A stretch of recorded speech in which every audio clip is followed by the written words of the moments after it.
Hey everybody, Tim Brahim with Performance Experts Coaching and Leadership 360 with another business and life tip for you. And today I'm going to be interviewing one of the top loan originators in the United States. Rick Elmendorf funded over 560 loans last year. And get this, in addition to that number of units that eclipsed 200 million in production, the intriguing thing about the numbers is that Rick actually did business with 58 different real estate agents who sent him transactions, which is a huge number. And I was joking with Rick when we first logged in about the fact that I thought that my headphones looked a little bit obtrusive to doing an interview, but boy, he really took the cake. He looks like he needs to have a gaming console in his hand and play Call of Duty or something. Rick, thanks a lot for joining us this morning. I mean, I'm not going to rub it in your nose or anything, but I mean, I got the setup here for work, and I got the setup here for gaming, just in case. And my wife sees that, she knows what's up. So you need a little break in the day from time to time. So here's the question. I mean, 58 different real estate agents. I mean, I think that you would be considered an authority at this point, especially since you've written a book on the subject matter. In the area of what are maybe 3 to 5 key things for those that are watching to really take to heart and learn as it relates to the keys to developing an outstanding real estate agent relationship when you're a loan originator?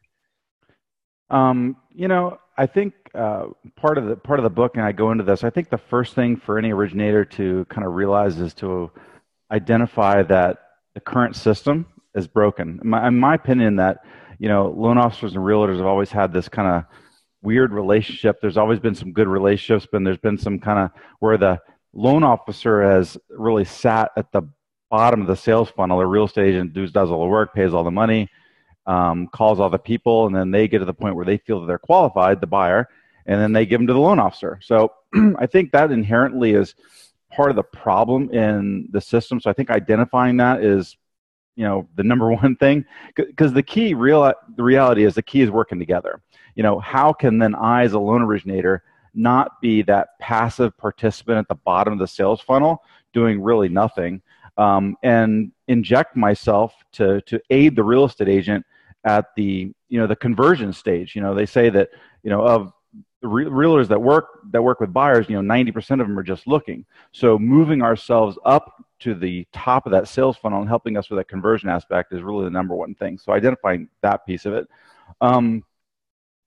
Secondly, I would say that you have to identify the agents that really, I guess, care about your business. That may sound weird, but as much as you care about theirs, because I go into a relationship with kind of an open heart, and I know you guys all taught me a lot about that, and just from your coaching from L360 as well. But just having that right mindset going into a relationship, and I think it's so important that the loan officer and the agent really care about each other's business. I was taught a while back, I went to a seminar, and I saw a gentleman, and he gave me some advice. He said, if you decide to do anything, make sure 3 things kind of fit true. One is the agent really should align with your core values, right? Secondly, you should want to help them. I mean, you don't want to be like, oh, I guess I'll help. You should be excited about helping them, right? And then lastly is, does the relationship provide leverage to your business? And more importantly, does it apply leverage to their business? I don't want to go into a relationship. Explain a little bit more about what you mean by leverage.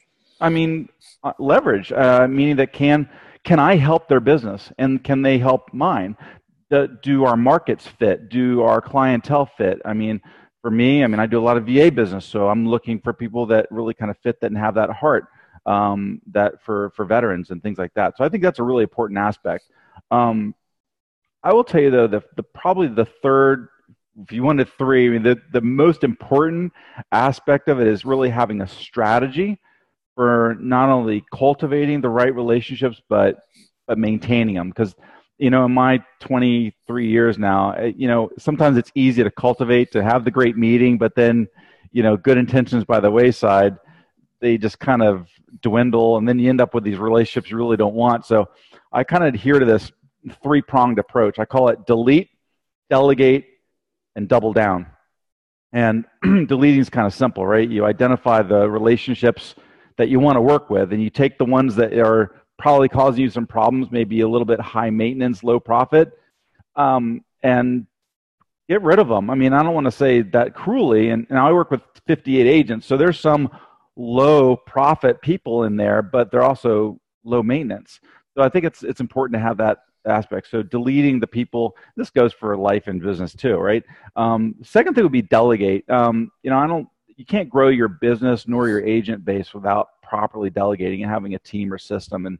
And whether or not, as a loan originator, you have to find out what is my highest and best use, stick to it. I mean, whether you're by yourself or you have a team or whatnot.